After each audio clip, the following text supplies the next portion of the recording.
Hello there. So today, the topic of the video is going to be about just rewiring your brain to get wired off of tinnitus. As someone just pointed out that I'm one of the only people who is making tinnitus videos for free. And I'm not making any money off of this. I'm just doing it because I want to, because it was such a big deal to me. And it wrecked my life for a while, and then I got better, and I want to tell you about it so you can get better too. I know maybe one size doesn't fit all for everybody, but I think judging by the feedback, people are doing pretty good and following my advice. I'm not a doctor. I'm not some kind of an expert who went to school to learn all this stuff, but I think I've got some pretty good ideas, and it seems like people are reporting back and saying, wow, this is actually working for me. So that's awesome. Rewiring the brain to stop thinking about tinnitus, that's not easy. But when I say that, that's already like telling my brain it's not easy to stop thinking about tinnitus. So then it reinforces the program that we have running. And when we start getting tinnitus, there's suddenly a sound in our ear, and our brain has a way of really being hypersensitive to that because it's a big change. And not only that, our brain is really good at solving problems. That's what it does. It solves problems. So when you tell your brain, I've got a problem, this tinnitus, then your brain says, we got to solve it. And then when you can't solve it because the sound doesn't go away, then your brain gets kind of in this panic mode where it's like, well, what do I do? I can't solve it. And then you're especially hypersensitive to the sound.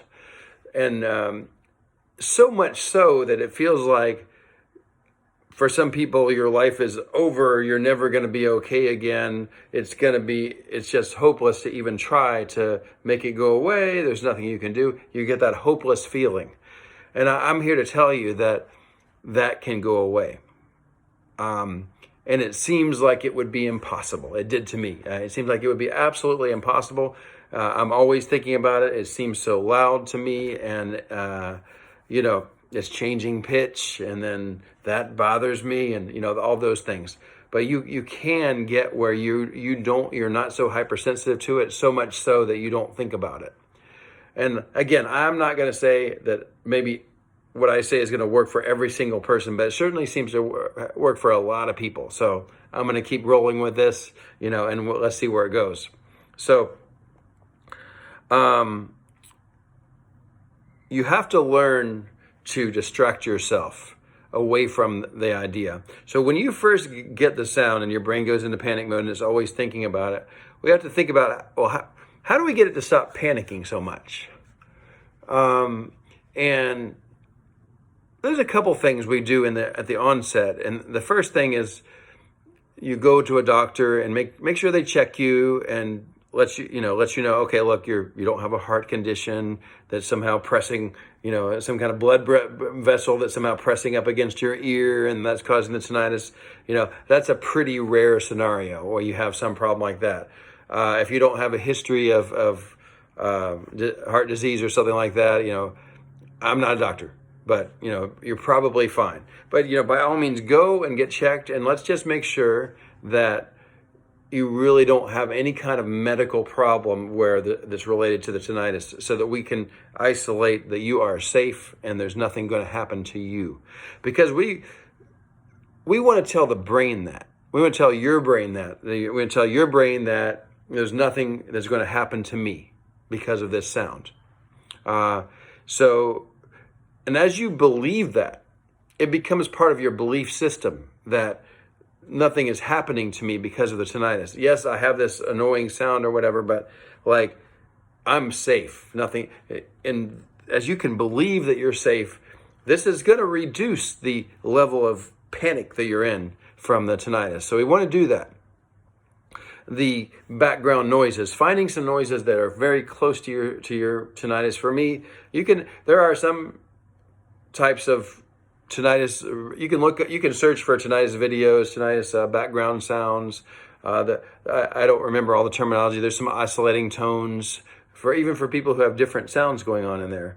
You can find videos that'll kind of just, you play them in the background, and it helps your brain to not think about it quite so much. There's some like professional level stuff they try to do where they have these, they sell them for a lot of money even in different methods to have you listen to some sounds, and it's supposed to help. If you feel like that will help you, by all means, go do that. I feel like there's plenty of stuff where you can just find something on YouTube and play it in the background, and it does just as well. I know there's some studies they try to show where they did these studies and it really worked, and made the level of the tinnitus go down. I mean, a lot of times your sensitivity to tinnitus is going to go down anyway over time.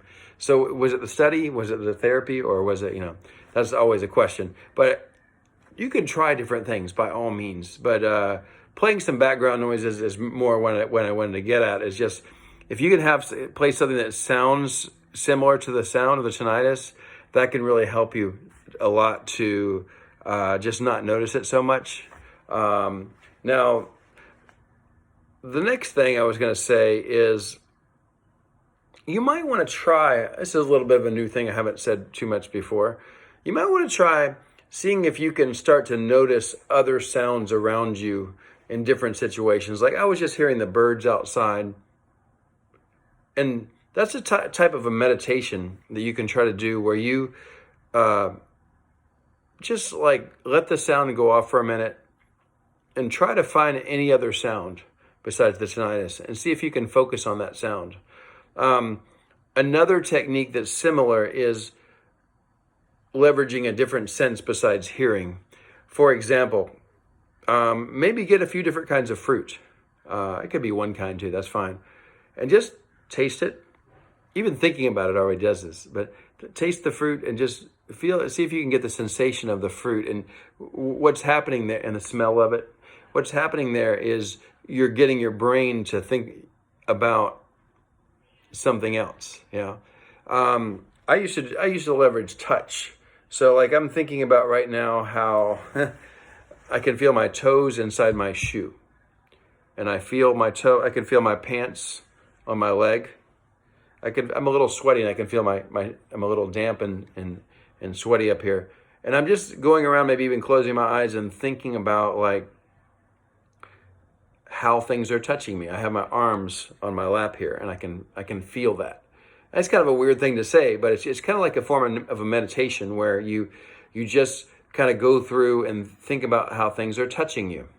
It might even be what you feel if there's some kind of breeze blowing.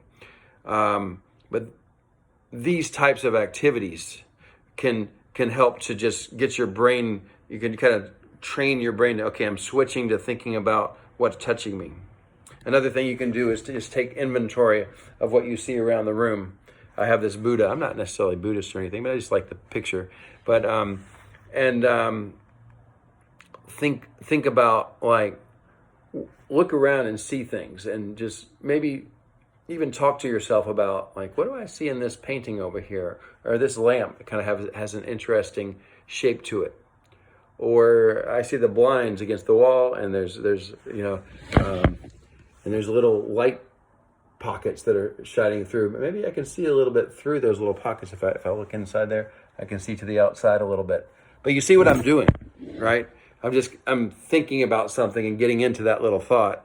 And it's just one type of meditative technique you can do. And you could try this, a few times per day, and just see if you can try the touch, try the hearing different noises besides your tinnitus, and see if you can really hear them. You can play something besides a background noise. For example, there's some meditation videos where they have the sounds of birds. I love that. And you can just hear the different birds chattering in the background. But this is a way to just start meditating yourself into being able to think about something else.